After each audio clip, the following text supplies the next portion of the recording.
Hello everyone, আজ আমি তোমাদের সাথে শেয়ার করব মাসিদের গ্রামের আম বাগান আর ক্ষেত থেকে আমরা কি নিয়েছিলাম, কত আম কুড়িয়েছি সবটুকু।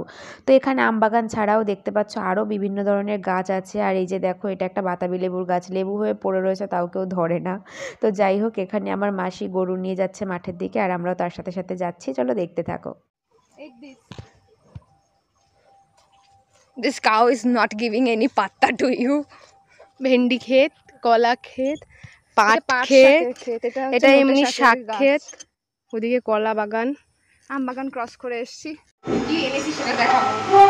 প্রথমে তো এইখানে প্রায় 50 টাকা শাক আছে, যেগুলো আমরা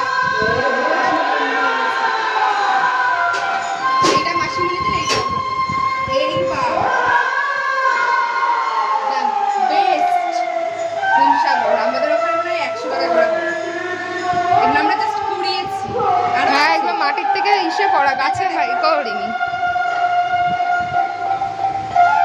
আরো আছে।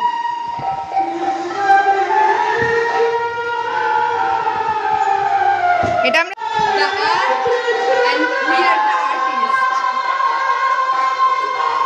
তো তোমরা তো দেখতেই পেলে আমরা কত আম কুড়িয়েছি, শাক তুলেছি। তো যাই হোক, তারপরে এসেই আমরা একদম গাছ পাকা আম ফ্রেশ ফ্রেশ খেতে বসে গেলাম। আর ভিডিওর র ক্লিপগুলোই রেখেছি যাতে তোমরা ভালোভাবে রিলেট করতে পারো। তো ভালো লাগলে অবশ্যই লাইক করো। টাটা।